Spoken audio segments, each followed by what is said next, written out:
Did you guys know that a lot of Genshin's characters, especially the gods, have a lot of historical and mythological inspiration behind their designs? Everything from their in-game lore to the story arcs they follow to the outfits they wear have huge number of stories to tell. My name is Nix, and join me on this journey as I talk about, uncover and analyze the various stories they are inspired by. Let me begin with an example of what I mean. One of the first festivals we ever had in Genshin was the Windbloom Festival of Mondstadt. For those of you who weren't here during the 1.x era, let me give you a brief rundown of what the premise was. The premise was very simple. We just needed to find out what the Windbloom flower was. The Windbloom was a flower that was very important to the god of their nation, Barbatos. But we know Barbatos as a playable character, as Venti, and we know that Venti has a huge Cecilia on his hat, and he also ascends with Cecilias. So was it a done and dusted deal? Was Cecilia the definitive answer for the Windbloom flower?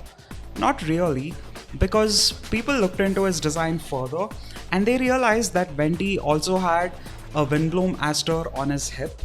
He also had dandelions dangling off his belt, and so much more. Venti not only had one, but almost every contender for the Windbloom flower on his outfit from the beginning. And this is just an example of how a character from this game references the in-game country they are from. But Venti is also inspired by so many real-world deities.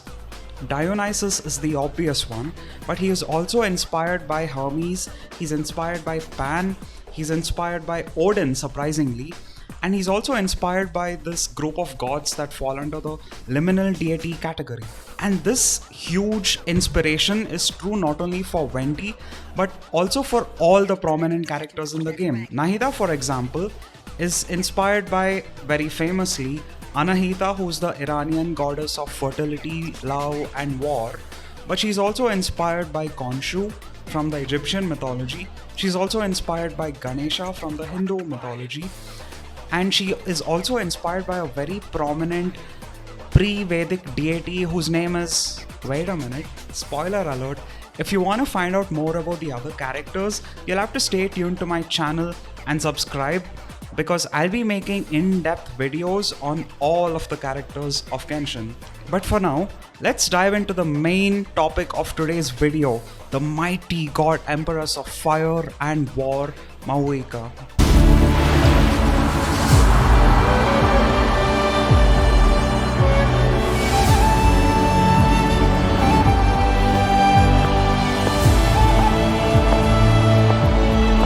The tournament will soon begin!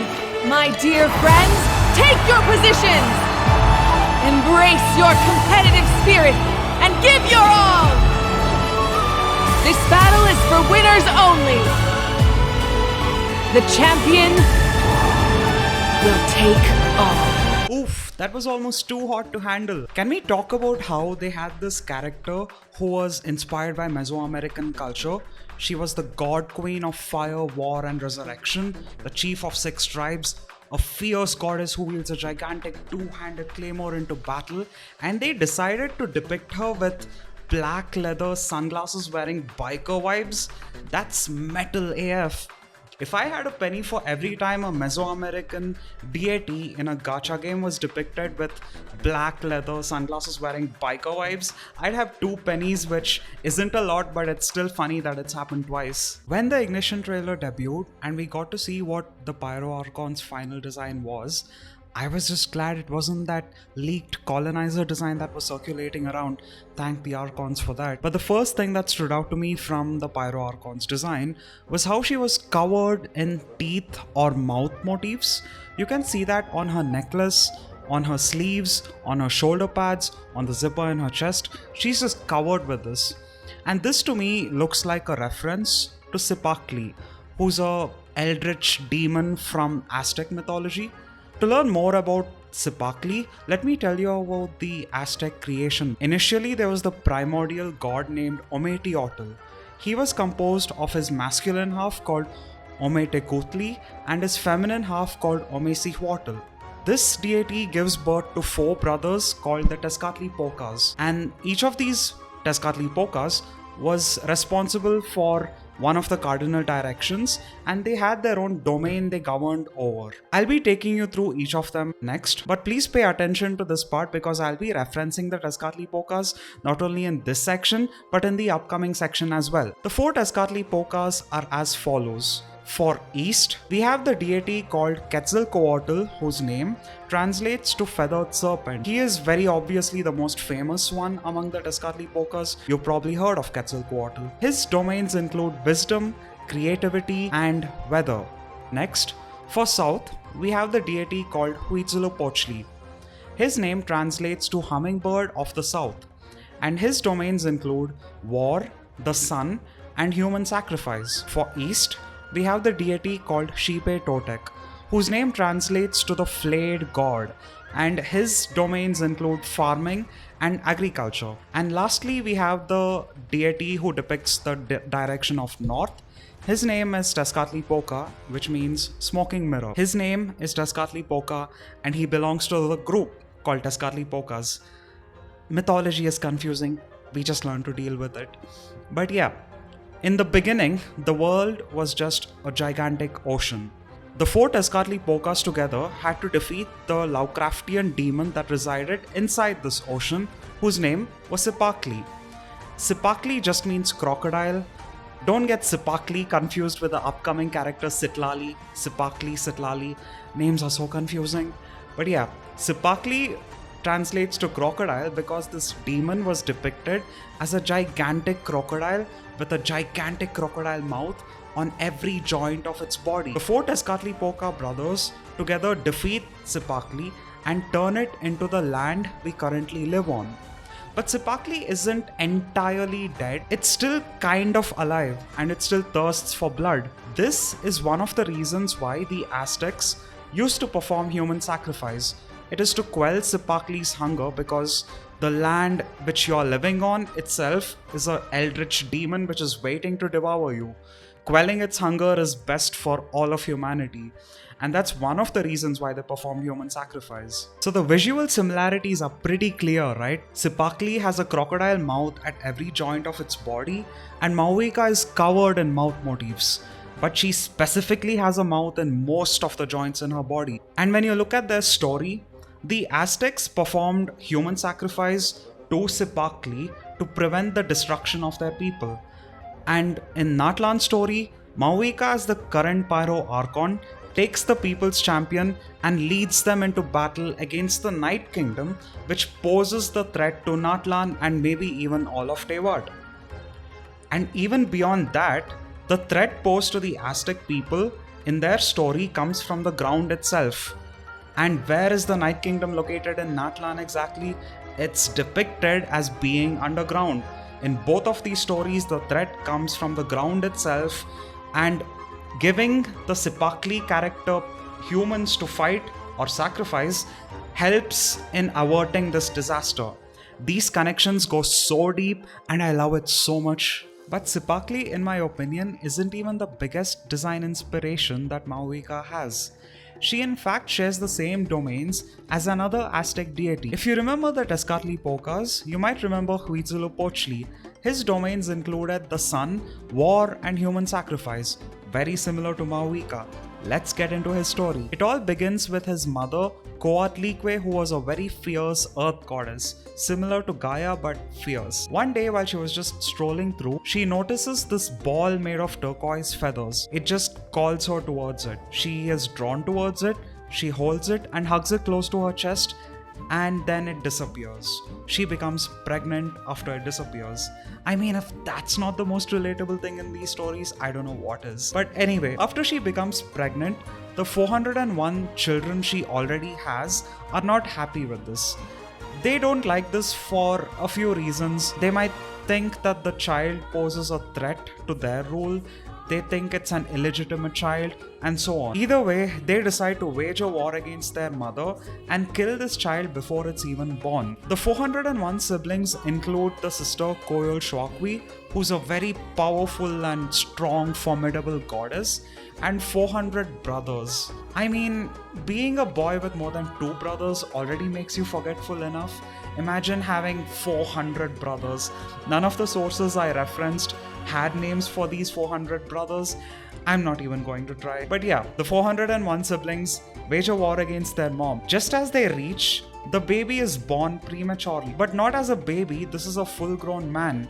This is Huitzilopochtli. He is covered in blue paint, armed with a huge feathered headdress, armed for war with a huge shield, and on his other hand, he holds the fierce, fiery, mythical serpent named Xiucoatl as a spear. For those of you who are familiar or very in-depth in Genshin lore, you might find the name Xiucoatl familiar because that's the name of the pyro sovereign. And when you look at how the Dendro sovereign is named, after Apep, who's a very prominent figure in the Egyptian mythology, Xiucoatl is just as prominent in Aztec mythology, and Huitzilopochtli uses this serpent as a spear, which tells volumes on how powerful this deity is.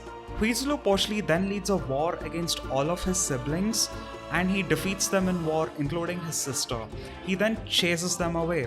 On a side note, I have a question for you guys. Have you ever wondered why the sun is often associated with war? This is true not just in Genshin and Aztec mythology, but it's true with a lot of mythologies across the world. This is because the breaking of dawn when the sun rises is looked at as the sun waging a war against all the stars and the moon and conquering them in war. The part I didn't tell you about his siblings was that Xiucoatl is the goddess of the moon, and the 400 brothers depict the stars.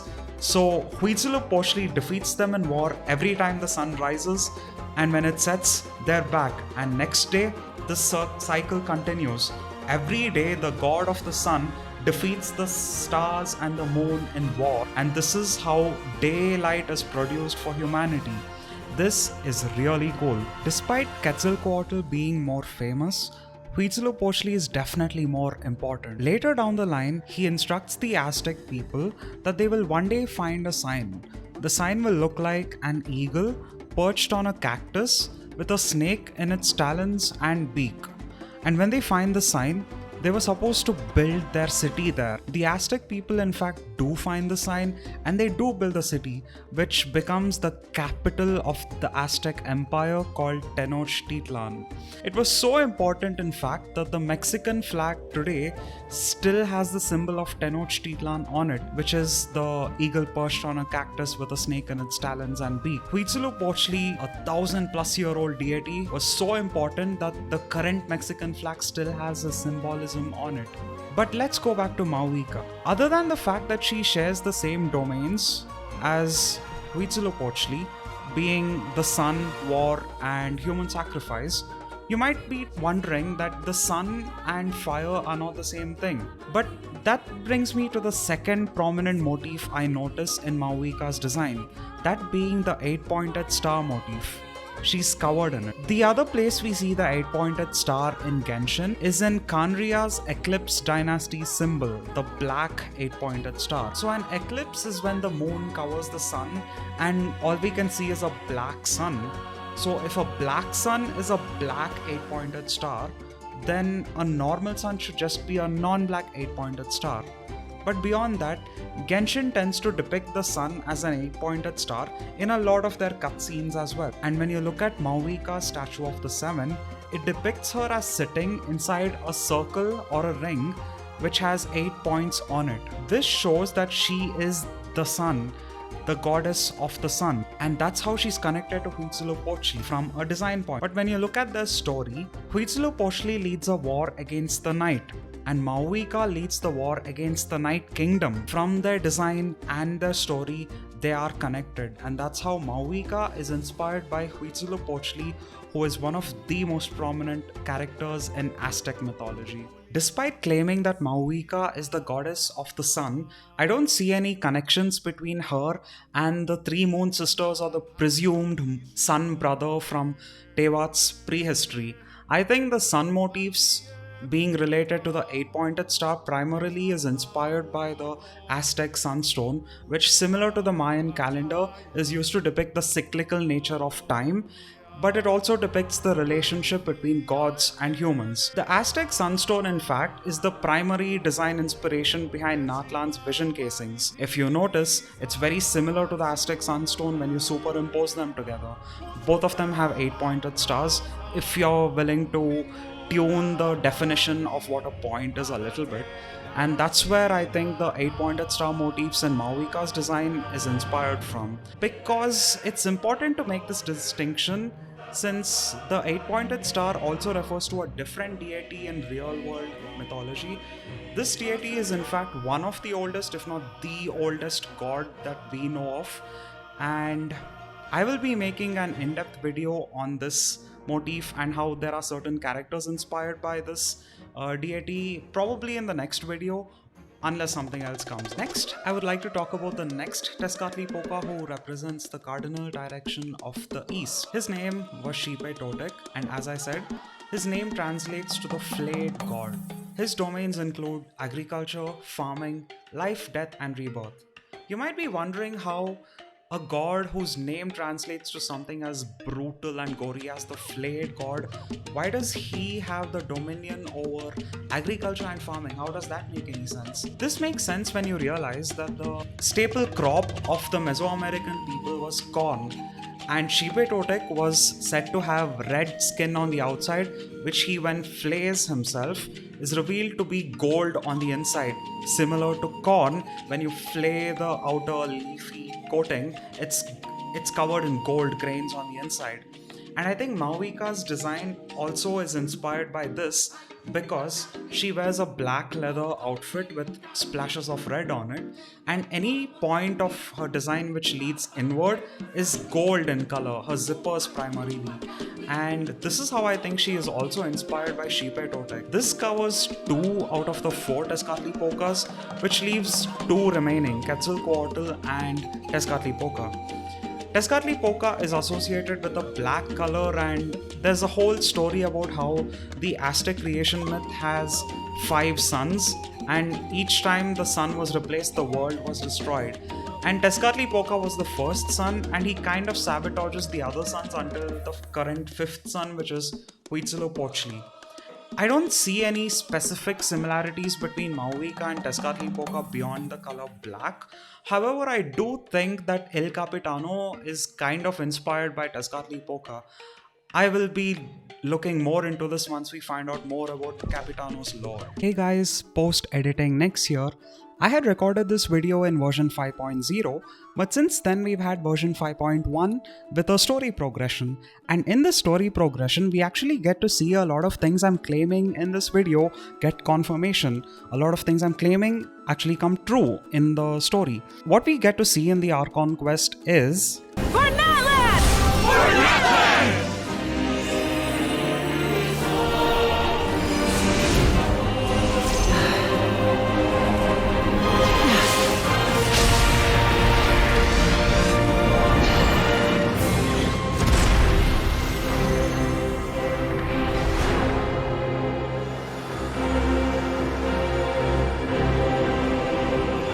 In the name of the Pyro Archon Halloran, I declare the Night Wars underway! The Ode of Resurrection will guard all life till the war is over! Look at that, just look at that, isn't that beautiful? I spent a significant portion of my video explaining why Mahuika, as the god of fire, is also the god of the sun, and why the god of the sun in a lot of real world cultures is associated with war. But here, we have Mahuika transform into the literal sun in a battlefield of night, waging a war against the Night Kingdom, and defeating the Night Kingdom brings daylight back to the nation. And there you go, that's your connection between Mahuika and Huitzilopochtli, which I think is her strongest inspiration. I also wanted to add that the 5.1 Archon quest was really well done. Something Genshin storytelling lacked a lot is an air of seriousness, and watching so many people, thousands of people, and not just the humans but even the dinosaurs and the baby dinosaurs that they had as pets that we interacted with during the story die during this war. The NPCs that we could interact with before the quest are no longer there after the quest because they died, and the gravity of that situation, the sadness and grief it brings, was something Genshin lacked a lot, and it's very necessary, especially as we approach the 11th hour of Genshin's story. And if you guys are interested, I wouldn't mind making a story breakdown on the Archon quests and all the world quests that we have in Genshin. If enough of you are interested in that, please let me know in the comments. If I get enough people interested, I won't mind making a video on that as well. I also wanted to talk about another connection I see between Mahuika and Xipe Totec, the Tezcatlipoca, who's the flayed one who's associated with agriculture. So when we look at Genshin, each element is associated with a specific attribute, and the archon of that element is the pinnacle of that attribute. For example, the element of wind is associated with crowd control, and the Anemo archon has the strongest crowd control in the game. Similarly, the Geo archon has the strongest shield in the game.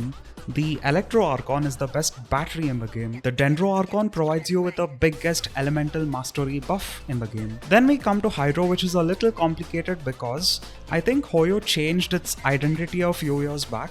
Initially, I think they wanted Hydro to be the element of healing, but when they changed the Hydro Resonance buff from being healing to HP a few years back, I think they changed its identity to be HP. And the Hydro Archon provides you with the biggest HP manipulation in the game and rewards you for this HP manipulation by giving you the biggest damage buff in the game. And if you do want to argue with in terms of healing, C6 Furina is by far the best healer in the game.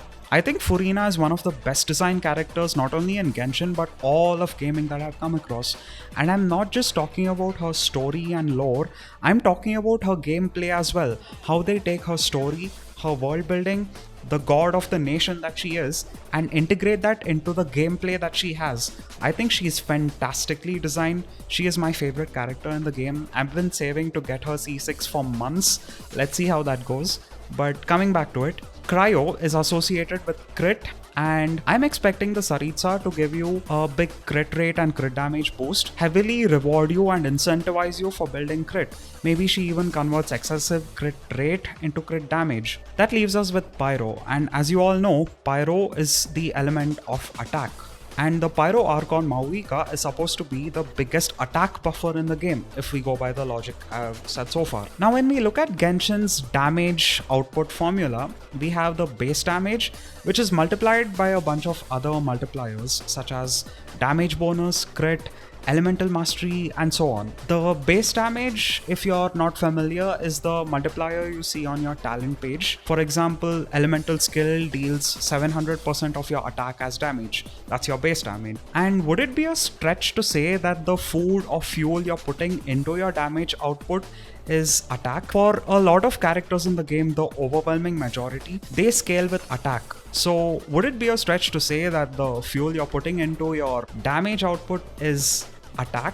And the Pyro Archon being the god of attack, Xipe Totec being the god of food, that's a string I see connecting these two. I know the string is less of a string and more of a red tape on a conspiracy theory board, but it's still a connection I see. And that's all I had to add in this post-editing video segment. But I do have an update. A few times in this video I mentioned how the second video is probably going to be about the Dawnbringer, and I also want to make a video on Xbalanque, who I think is the most impressive character we have in Genshin lore. I like him a lot, and I will definitely be making a video on him whether or not he's going to be playable. But I think my second video is going to be on Nahida. Incidentally, the first theory I ever wrote for Genshin was talking about how Nahida is inspired by a very prominent Hindu deity. But since then, more recently, I have realized that Nahida is also inspired by a very old pre-Vedic deity, and the connections between Nahida and this god go so deep It's very, very deep. You can imagine something when I tell you that the connections are deep, but what I'm going to present to you is like 10 times deeper at the minimum. It's a little difficult because this very old god has very few sources about them. They're not very popular these days. So I'll have to go through a lot of books and research papers to get a better idea of how these connections go and to confirm a lot of ideas I already have. So I'll be talking about Nahida's connections to this pre-Vedic deity and the other Hindu deity I wrote a theory on, and also on Anahita, which is the most popular inspiration that people think Nahida has. And if you're even remotely interested in Genshin lore or the type of video I'm making where I'm comparing a character to real world history and deities, you would definitely not want to miss that video. It's going to be really good. It's going to be really technical. So definitely subscribe so you don't miss that video. Anyway, let's get you back to the original video. Nahuatl is not just inspired by Mesoamerican cultures, it's also inspired by African cultures, indigenous cultures of Australia and New Zealand, Hawaiian cultures, basically anything that falls under the ring of fire in geography. The regions that fall under this ring of fire, Nahuatl draws inspiration from them. So let's move on from Mesoamerican or Nahuatl cultures into the Maori culture, where we have the goddess of fire whose name is Mahuika, similar to Mavuika but with an H instead of a V. So let's look into her story. It all begins with Maui, who's a trickster. One day, just out of curiosity or just the urge to cause chaos, he extinguishes all the fires in his village. Next day, when the villagers wake up, they're mad at Maui and they force him to get fire back to the village. In order to do this, he has to meet with his sister, who is Mahuika, and get some essence of fire from her, which he does. He meets Mahuika, who resides inside a volcano, and explains his plight to her. She empathizes with him and breaks off one of her nails and gives it to him. The idea is that once he takes this back to his village, they're able to rekindle a fire from her nail. But Maui, being the trickster he is, as soon as he escapes the volcano, he just tosses the nail into a river, and then he returns back to Mahuika, saying that he lost the nail. Mahuika believes him and she gives him a second nail. As soon as he leaves the volcano, he throws this away as well.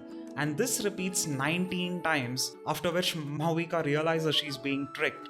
I mean, it only took you 19 tries, good job. Furious at him for tricking her, she tries to kill him by erupting the volcano, but he escapes through a lot of divine intervention. As a last-ditch effort, Mahuika throws her last nail at him, but it misses him, splits into 4 parts, and hits 4 different trees. Even though Maui wasn't able to return with fire to the village, the fingernail that split into these 4 trees imbues these trees with the essence of fire. This essentially is the origin story for firewood in the Maori culture, because now, even though Maui wasn't able to return with the essence of fire, he was able to return with firewood, which enables the villagers to create their own fire moving forward. I don't see any more similarities between Mahuika and Mavuika besides their names being similar yet. But maybe with future archon quests or story quests, we can draw more connections between them. But these have been all the major mythological inspirations I could find. There's a few other minor ones, such as Tlaloc, the Mayan sun god, and a few more. But I will be looking into this further, and if I find enough sources or data to make another video, I'll be making a part 2 to this video. But let's now address the elephant in the room. Is Mahuika going to die? For those of you not familiar with why this idea exists, it's for a few reasons. Firstly, a lot of the prominent characters in Genshin are the same characters who existed in Hoyo's previous games from their first ever game, Gun Girl Z. These characters are called XPs. For example, Venti is an XP of Wendy, Raiden A is an XP of Raiden May, and Mahuika is an XP of a character named Himiko Murata. Habore Mahuika, Himiko Murata, the names are similar, but Himiko has a common story arc of sacrificing herself and dying in every single game and storyline.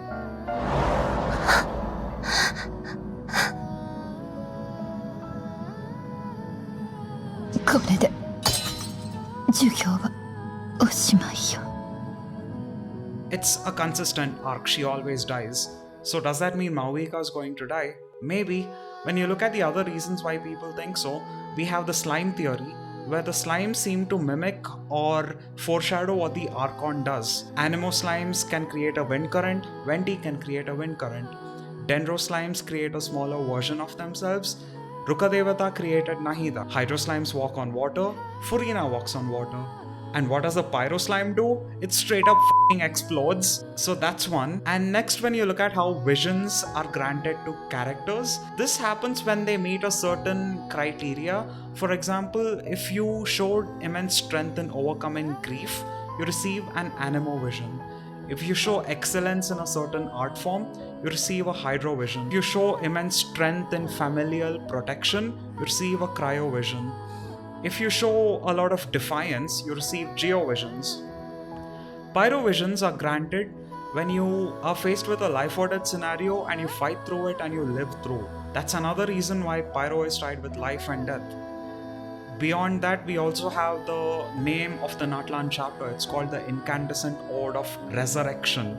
Resurrection, life and death is intensely tied with pyro. When you look into all of these, I think it's very likely that Mahuika is going to die.